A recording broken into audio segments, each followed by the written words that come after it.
pessoal, boa tarde, né? Estou retornando aqui para mais uma aula aqui para quem está se preparando aí para o concurso da Polícia Civil, tá bom? E aí, assim, hoje nós vamos dar prosseguimento em algumas ferramentas do Linux, né? Perdão, do Linux, né? Nós vamos dar prosseguimento falando sobre sistemas de arquivo, né? Assim como lá no Windows nós falamos sobre NTFS, FAT32, nós vamos falar um pouco sobre os sistemas de arquivo do Javelin e XT, tá bom? Mas antes eu peço para aqueles que não estão inscritos no meu canal que se inscrevam, tá? Ativem notificações, compartilhem, curtam e assistam esse vídeo até o final, tá bom? Então vamos ao vídeo.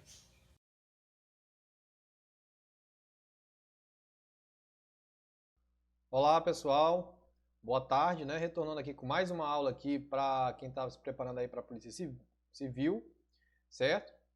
E a gente vai dar prosseguimento aqui no sistemas operacional Linux, né? Hoje nós vamos falar um pouco sobre os sistemas de arquivo dentro do sistema operacional, né? Aí, como já é de hábito, o que a gente conhece do sistema operacional Linux? Vamos lá, vamos para situações hipotéticas. É que ele geralmente não trava, né? Ele geralmente não possui somente um gargalo, que a gente chama, né? Porque lá no sistema operacional Windows, tudo é armazenado no C dois pontos. Caso que não acontece no sistema operacional Linux, né? Ele tem vários locais onde pode ser armazenado arquivos, né, em formas diferentes, tá? Então, nós começamos falando sobre o Virtual File System, tá? É um sistema virtual de arquivo. Ele tem, né, um suporte, é um sistema virtual, tá? Ele vai trabalhar como se fosse um tipo de memória cache, tá bom? Eu coloquei um passo a passo mais descritivo para você ficar melhor o entendimento, tá? Então, olha aqui, ó. Uma das principais características do Linux é o suporte a diferentes tipos de sistemas de arquivo, né? Que vocês sabem que no Linux ele não trabalha como o Windows, que o Windows é o NTFS, tá? Ou o FAT32. Aqui tem outros sistemas de arquivo, tá bom? O que permite ao administrador configurar para acessar dados em servidores executando outros tipos de sistemas operacionais. O VFS, que é como é conhecido a sigla, tá bom, gente? É uma abstração de sistema responsável pelo suporte à utilização de diversos sistemas de arquivos diferentes. Então, nele, eu posso armazenar sistemas de arquivos diferentes, tá? Tem uma figurinha aqui que ele exemplifica, tá bom? Então, eu tenho lá em cima a interface do sistema, tá, de arquivo.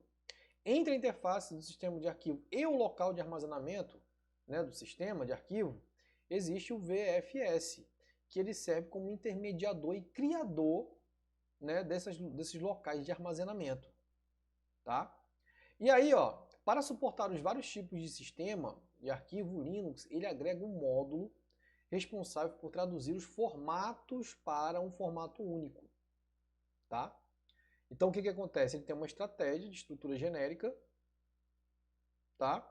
Em que faz com que a gente consiga, ele consiga automaticamente detectar o local para armazenamento dessa virtualização, tá? Dividido em módulos. Então, vem dizendo assim, ó, tais estruturas são mantidas somente em memória. Cada sistema de arquivo possui sua própria estrutura, por isso que ele não tem uma facilidade em travar, porque cada um tem o seu sistema de arquivo, tá? Para ser armazenado em disco, tá bom? Ó, no Linux, o sistema de arquivo virtual fornece os meios para suportar vários sistemas de arquivo simultâneo, tá? É o VFS, né, que determina para qual armazenamento uma solicitação é destinada, para onde que vai essa situação, tá? Para satisfazer. E aí, junto com ele, existem alguns sistemas de arquivo que trabalham com um sistema chamado de journaling. Journaling, perdão, tá? Journaling. O que é o journaling? Gente, journaling ele é o responsável em manter os registros salvos nessa virtualização, tá? No Linux, tá? Para facilitar, né, futuramente algum tipo de recuperação de dados caso ele tenha sido desmontado de forma incorreta, tá certo? Aqui tem uma imagem, né, mostrando o que é o journaling, que aí você vai ver ali, ó, journal, né, como ele é conhecido também, e a transferência de arquivo via VFS, tá? O journaling, ó, ele acompanha as mudanças que são feitas no arquivo, né, antes de serem efetivados os registros, tá? E aí, quando é feita essa mudança, os registros eles são gravados, né, numa memória do sistema de arquivo em questão, tá certo? Chamada de journal. Por isso que é o journaling, tá bom? Que é chamado de registro de log. Log, para a gente que é inteirado com a questão da informática, é o registro daquela última operação que foi feita naquele local, tá? E aí, ó, depois que essas mudanças são efetivadas, ó, esses registros anteriormente são jogados fora, tá? Na prática é como se fosse um log, né, constantemente atualizado, tá bom? Aí, ó, em sistemas de arquivo como journaling, não é necessário uma utilização de utilitário de fragmentação.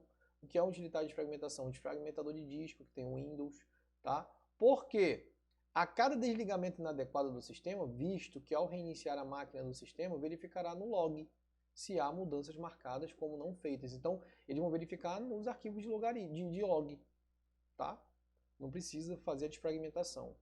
Os principais sistemas de arquivo que dispõem de journaling são o ST3, o Razor-F e o JFS, né? Sendo que os mais utilizados é no ST3 e Razor, que vocês vão ver mais à frente, tá? O que é o ST3, gente? ST3, gente, é como se fosse lá no Windows o NTFS, tá? O FAT32, né, nas versões anteriores, tá bom?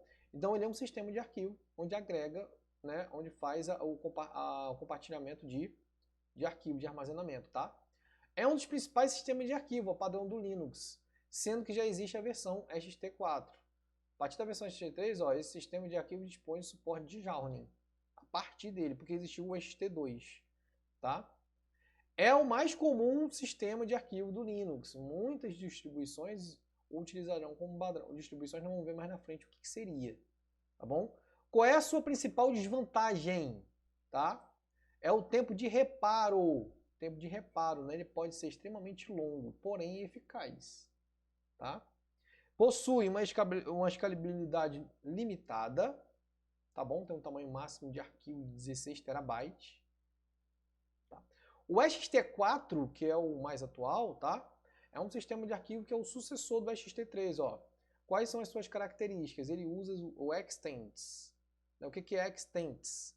Caso ele exceda esse limite de armazenamento, ele tem uma extensão virtualizada, tá? O FSCK, mais rápido, né? De aproximadamente 10x, mais rápido do que o EXT3, que é como se fosse uma verificação do disco antecipadamente. E relativamente familiar com os usuários XT3, né? Porque é só um prolongamento, uma participação. Tá? Olha lá, ó. Um extent é simplesmente um grupo de blocos adjacentes. Usá-los para melhorar o desempenho para arquivos grandes e reduzir a fragmentação de disco. Então ele faz uma extensão desses arquivos. Tá? E por último eu tenho o XFS, né? Que é um sistema de arquivo Linux desenvolvido para suportar quantidades massivas de dados. Ó.